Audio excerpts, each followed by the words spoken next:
Assalamualaikum warahmatullahi wabarakatuh. Perkenalkan, nama saya Sarah Ismaini, NIM 42300200011, Prodi S1 PG PAUD, Universitas Nahdlatul Ulama Surabaya.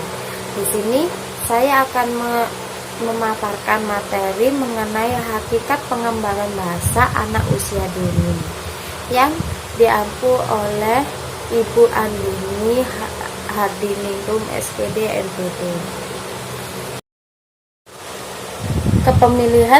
Kepemilikan bahasa dan manusia. Pada manusia, bahasa merupakan suatu sistem simbol untuk berkomunikasi dengan orang lain, meliputi daya cipta dan sistem aturan. Dengan daya cipta tersebut, manusia dapat menciptakan berbagai macam kalimat yang bermakna dengan menggunakan perangkat kata dan aturan yang terbatas. Dengan demikian, bahasa pada manusia merupakan upaya kreatif yang tidak pernah berhenti. Pengertian bahasa dan komunikasi. Bahasa adalah alat komunikasi antar anggota masyarakat berupa lambang bunyi yang dihasilkan oleh alat ucap manusia. Pengertian bahasa itu meliputi dua bidang. Pertama, bunyi yang dihasilkan oleh alat ucap, dan arti atau makna yang tersirat dalam arus bunyi itu sendiri.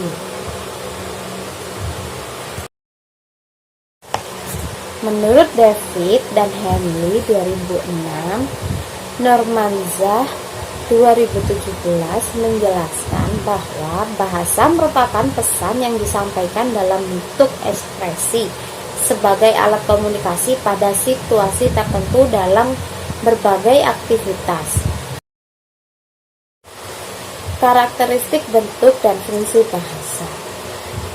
Setrok 1995 berpendapat bahwa meskipun setiap kebudayaan manusia memiliki berbagai variasi dalam bahasa, namun terdapat beberapa karakteristik untuk berkenaan dengan bahasa sebagai alat untuk komunikasi dan adanya daya cipta individu yang kreatif. Bahasa memiliki karakteristik yang menjadikan sebagai aspek khas komunikasi. Ada beberapa karakteristik bahasa sebagai berikut. Yang pertama, sistematis. Artinya, bahasa merupakan suatu cara menggabungkan bunyi-bunyian maupun tulisan yang bersifat teratur, standar, dan konsisten. Setiap bahasa memiliki tipe konsistensi yang bersifat khas. Yang kedua, arbiter, yaitu bahwa bahasa terdiri dari hubungan-hubungan antar berbagai macam suara dan visual, objek maupun gagasan. Setiap bahasa memiliki kata-kata yang berbeda dalam memberikan simbol pada angka-angka tertentu. Sebagai contoh, kata satu dalam bahasa Indonesia dan kata one dalam bahasa Inggris merupakan simbol yang memiliki kesamaan konsep. Yang ketiga, fleksibel. Artinya, bahasa dapat berubah sesuai dengan perkembangan zaman. Kosakata terus bertambah mengikuti kemajuan ilmu pengetahuan dan teknologi. Yang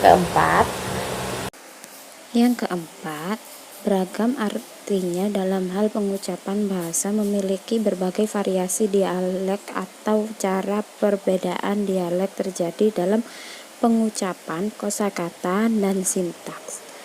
Yang kelima, kompleks, yaitu bahwa kemampuan berpikir dan bernalar dipengaruhi oleh kemampuan menggunakan bahasa yang menjelaskan berbagai konsep, ide, maupun hubungan-hubungan yang dapat dimanipulasi saat berpikir dan bernalar.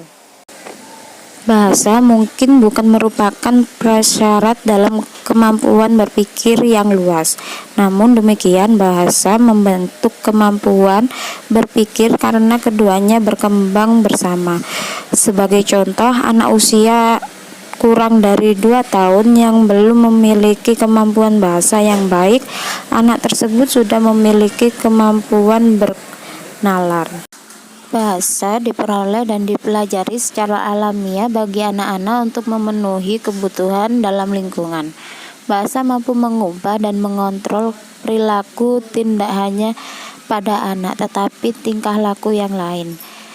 Bahasa juga memungkinkan untuk mengekspresikan keunikan kita sendiri sebagai individu. Bahasa sebagai alat komunikasi bagi anak memiliki banyak fungsi.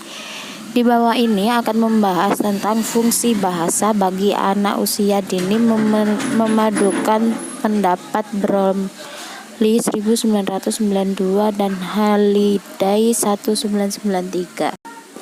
Bahasa sebagai fungsi instrumental. Pada awal kehidupan seorang anak, belajar menggunakan bahasa dipakai dalam memahami tentang air, makanan, mainan tertentu, atau popok kering. Anak kecil segera belajar kata-kata yang berhubungan dengan pemenuhan keinginan dan kebutuhan primer. Bahasa sebagai fungsi regulatif. Pada fungsi regulatif, anak belajar menggunakan bahasa karena ada pengaruh dari lingkungan dan kontrol perilaku dari orang dewasa di sekitar mereka. Bahasa sebagai fungsi regulatif. Pada fungsi regulatif, anak belajar menggunakan bahasa karena ada pengaruh dari lingkungan dan kontrol perilaku dari orang dewasa di sekitar mereka. Bahasa sebagai fungsi heuristik. Fungsi ini melibatkan penggunaan bahasa untuk memperoleh ilmu pengetahuan sebanyak-banyaknya dan mempelajari seluruh beluk lingkungannya. Yang selanjutnya, bahasa sebagai fungsi interaksional. Dalam hal ini, bahasa berfungsi menjamin dan memantapkan ketahanan dan keberlangsungan komunikasi serta menjadi interaksi sosial. Yang selanjutnya, bahasa sebagai fungsi personal. Fungsi ini memberikan kesempatan kepada pembicara untuk mengekspresikan perasaan, emosi pribadi serta reaksi-reaksi yang mendalam. Yang keenam, bahasa sebagai fungsi imajinatif. Dalam hal ini bahasa berfungsi sebagai pencipta sistem gagasan atau kisah yang imajinatif. Yang terakhir, bahasa sebagai fungsi representasi. Dalam hal ini bahasa berfungsi untuk membuat pernyataan, menyampaikan fakta-fakta dan pengaruh, menjelaskan atau melaporkan realitas sebagaimana yang dilihat atau dialami orang. Demikian presentasi dari saya, kurang lebihnya saya mohon maaf. Wassalamualaikum warahmatullahi wabarakatuh.